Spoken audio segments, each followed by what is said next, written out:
Inisa-isa ng Kamara ang mga pagkakamali ng Korte Suprema sa desisyon nitong ideklarang unconstitutional ang impeachment complaint laban kay Vice President Sara Duterte. Ang defense team naman ng bise, hihintayin daw ang gagawin ng impeachment court. May unang balita si Jonathan Andal.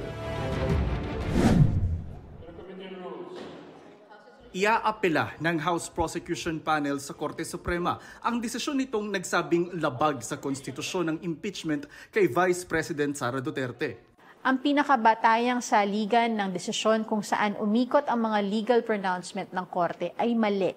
Hindi isinama ang plenary vote, mali ang pagbasa sa timeline ng mga kilos ng Kamara, at mas pinaniwalaan ang isang news article kaysa sa House Journal at opisyal na report na isinumiti mismo sa Korte.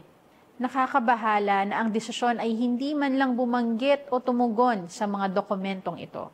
Inisa-isa ni Abante ang mga anyay mali ng Korte. Kaugnay sa plenary vote, taliwas daw sa sinasabi ng Korte, nagkaroon daw ng plenary vote sa Kamara bago nila ipinasa sa Senado ang impeachment complaint. Makikita po ito sa House Journal number 36 at detalyado rin sa opisyal na record of the House of Representatives. Ang transmittal sa Senado ay hindi unilateral o ministerial. It was a clear result of plenary action. Ang impeachment complaint laban kay Vice President Sara Duterte ay dumaan sa wastong proseso. Ikalawa, ang sinabi ng Korte na hindi inaksyonan ng Kamara ang unang tatlong impeachment complaint na inihain noong December 2024. Sabi ni Abante, hindi rin yan totoo. This too is inaccurate. Sa parehong araw na inaksyonan ang February complaint, bumoto rin ang Kamara sa plenaryo na i-archive ang tatlong impeachment complaints na inihain noong December. Ginawa ito ilang oras bago mag-adjourn ng session dahil nakumpirma na ang February complaint ay permado at verified ng 1/3 ng mga miyembro ng Kamara. Ayon sa konstitusyon, ito ay itinuturing ng Articles of Impeachment at obligadong ipadala sa Senado para sa paglilitis. Ikatlo, ang sinabi ng Korte na hindi raw binigyan ng due process si VP Sara o yung pagkakataong masagot ang reklamo bago ito ipinadala sa Senado. Sabi ni Abante, walang ganyang requirement sa konstitusyon o sa rules ng Kamara, lalo't ang complaint ay pirmado ng hindi bababa sa 1/3 ng mga mambabatas, kaya pinadala na agad sa Senado. Nagbigay ang Korte ng panibagong patakaran na wala naman sa umiiral na batas. Pinawalang bisa nila ang Articles of Impeachment base sa mga bagong pamantayan ng due process para sa respondent.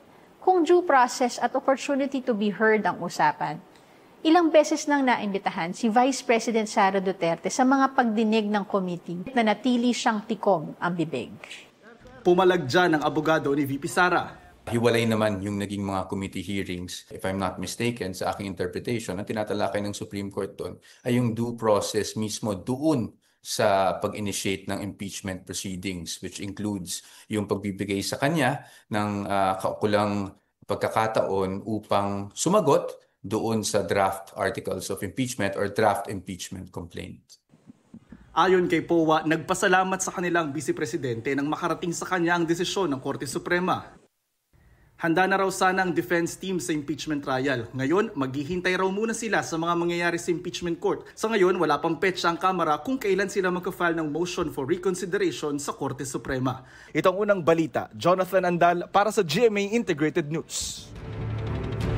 Igan, mauna ka sa mga balita, mag-subscribe na sa GMA Integrated News sa YouTube para sa iba't ibang ulat sa ating bansa.